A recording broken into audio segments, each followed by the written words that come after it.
Want to sound like a native? Learn how to create English rhythm. Hello, everyone. Speaking like a native is something many non-native speakers aspire to. Pronunciation helps, but sometimes, even if you pronounce words clearly, you might still be misunderstood. That's because sounding like a native requires more than just correct pronunciation. You need to understand the musicality of the language. Many learners sound strange even after perfect pronunciation because the pitch and rhythm are off. Today, we'll focus on the musical aspects of English, especially its rhythm. We're lucky to have English fluency expert Dr. Burns here to talk about how to speak with the rhythm of English. Thank you. I'm excited to share this. First, remember, English rhythm is like music. When you speak English well, you're not just saying words, you're composing musical notes with pitch and timing. Musical notes? That sounds complicated. It might sound that way, but it's really about stress and timing. English is a stress-timed language, which means the rhythm is created by strong beats on stressed words, while weak words are spoken quickly between those beats. This creates a bouncy, dynamic rhythm that makes English sound lively and fluent. So not every syllable gets equal strength? Exactly. Many learners think speaking clearly means stressing every syllable, but English doesn't work like that. Only stressed syllables form the main beats, while unstressed syllables slide in quickly like filler notes between the beats. This creates a bouncy, dynamic rhythm that makes English sound lively and fluent. That sounds tricky. How do learners know which syllables to stress? Great question. It starts with sentence stress. You may have learned that words have stress, but sentences do too. Native speakers create rhythm by regularly stressing certain syllables, usually content words like nouns, main verbs, adjectives, and adverbs. These squeeze in necessary function words like articles, prepositions, pronouns, and auxiliaries, usually unstressed and spoken quickly, almost like mumbling. So rhythm is really about balancing stressed and unstressed syllables? Exactly. But here's the tricky part. The sentence stress rule is just a guideline and often broken. Function words can be stressed to make meaning clear, like to emphasize or contrast. Also, sometimes content words aren't stressed if they don't carry important information. If two content words come together for rhythm's sake, one won't be stressed to keep English's bouncy rhythm. Ultimately, which words get stressed depends on what the speaker wants to convey. Wow, that sounds complicated. If you don't know this, you might stress the wrong words and your meaning could sound unnatural. Exactly. Many native speakers say that non-native speakers' incorrect stress makes it hard to understand their meaning. That's why shadowing without understanding how stress changes meaning can be risky. You might mimic sounds, but stress the wrong syllables and confuse listeners. How can non-natives learn this if the rules are often broken? Is there any course to help? There are linguistic theories about prosody, but they're full of academic jargon and not practical for most learners. My own prosody course teaches the theories gleaned from linguistics and applies them for leaning English rhythm for non-native speakers. You can learn all the theories and practice with plenty of examples and exercises showing how to compress weak syllables and keep your speech flowing naturally. You can find the online course at www.nanheburns.com. The course is narrated by Dr. John Burns. The course will open your eyes. You'll be able to hear the musical notes in English, shadow correctly, and sound fluent. Thank you so much. This will be helpful for anyone wanting to sound local, the final frontier for language learners. Today, I want to teach you the basics of how natives create rhythm in English. We'll use plenty of practice material, and you'll see that speaking with rhythm often feels like singing, and in fact, it is. It can be fun, but let me give a warning first. I strongly recommend mastering pronunciation before rhythm practice. If you practice with incorrect sounds, it becomes much harder to fix later. With that in mind, let's begin with the foundation of English rhythm, sentence stress. Sentence stress means that in every sentence, some words are stressed strongly, while others are reduced and spoken quickly. The stressed words carry the main meaning, while the unstressed words connect the sentence together smoothly. Let's start with a very simple example. I want to go to the store. Notice that all the words here are one syllable. Now, in English, content words are stressed. These are usually nouns, main verbs, adjectives, or adverbs. In our sentence, the stressed content words are want, go, store. The remaining words, I, to, the, are function words. They are not stressed. Instead, they are said quickly and lightly between the strong beats. So when we speak naturally, the sentence doesn't sound like each word is equal. Instead, it flows like this. Want, go, store.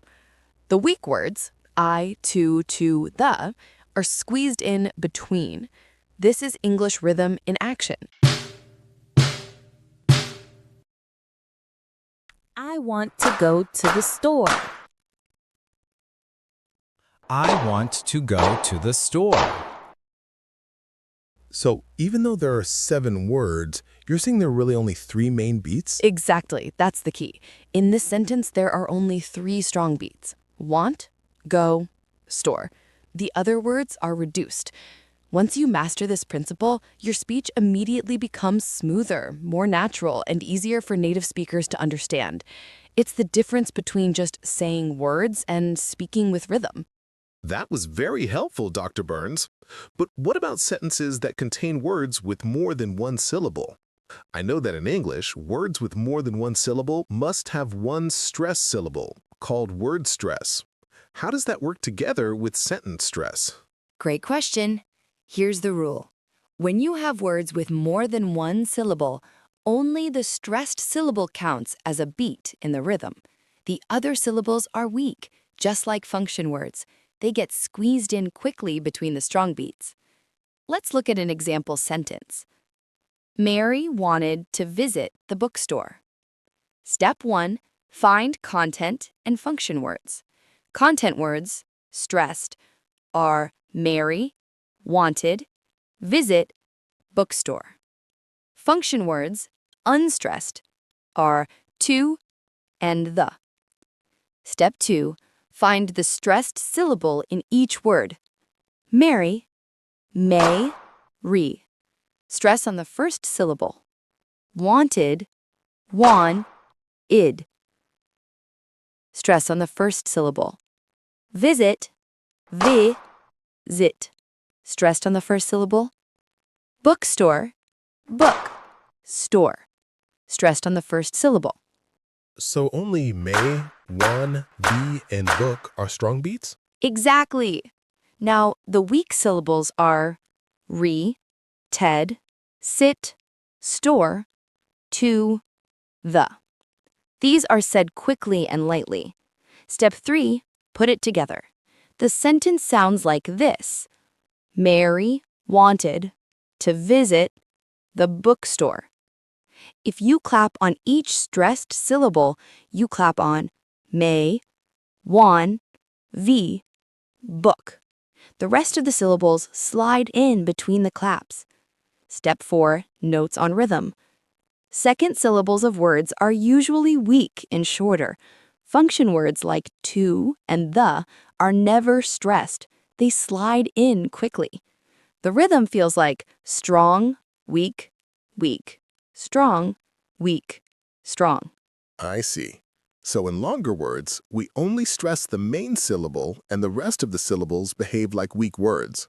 Precisely. That's how English keeps its bouncy musical rhythm. So I say, Mary wanted to visit the bookstore. Yes, Mary wanted to visit the bookstore. Dr. Burns, could we try sentence stress with 3-syllable words? Of course. Here's an example sentence. Jennifer decided to celebrate her birthday. Okay. First, I'll identify the content and function words. Content words, usually stressed. Jennifer decided celebrate birthday. Function words, usually weak. To her. Next, I'll find the stressed syllable in each content word. Jennifer, stress on the first syllable. Decided, stress on the second syllable. Celebrate, celebrate, stress on the first syllable. Birthday, birthday, stress on the first syllable. So there are 4 strong beats: gin, sid, sell, birth. I need to squeeze in all the remaining weak syllables in between, like this. Sentence with rhythm.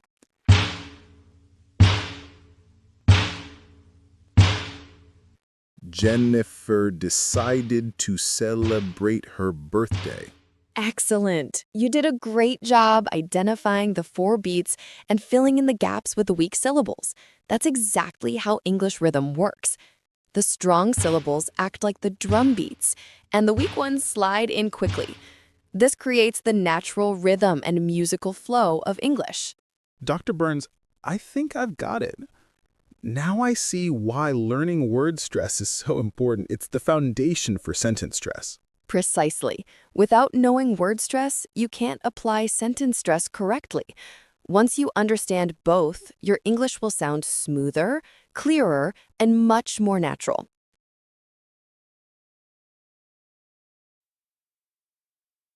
I'm fine.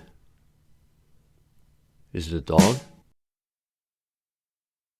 Go away. Thank you for the letter. What are you doing? Where are you going? When can I go? What do you want? They want to run. I'm washing the car. He's going to the store. You can go in a bit. Perhaps we should agree with him on this. Before she leaves. Unless you talk to him. These sentences have 3 beats. When are you coming to dinner? John's away on business. Put the book in the box. Take your ball to the game. Mary and John are talking. Don't you know it's late? These sentences have 3 beats and begin with a silent beat. I'm afraid I've made a mistake. There was half an hour to kill. I don't believe it's possible. They went for a walk in the park. I'm going to the movie tonight. He's rather a handsome man. He decided to go there too. I narrated it in my bed with a light. I've a few questions to ask. The dog and the giraffe are friends. I checked the room for mice. I told him to wait in the hallway.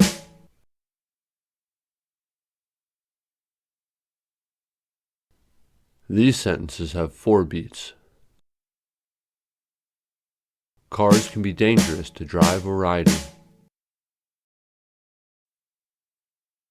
Mary did her best to save the house. He left the room without a word. I can't forget the things he said. They might have said he had to leave at once. She should have tried to see his point of view. I don't think I'll follow your advice. I saw him a few moments ago. These sentences have 5 beats. John must have always liked a cup of coffee.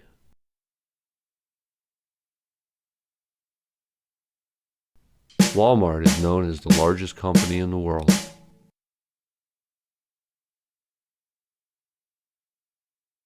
Mary thinks it would be better to wait till tomorrow. Thank you very much for practicing English rhythm with me. I hope this video helped you get the hang of what it means to speak rhythmically and how to apply it when you listen to and speak English. Keep practicing and you will become more natural and fluent with your English rhythm. I strongly recommend you check out my prosody and pronunciation courses if you're serious about speaking English at a near native level.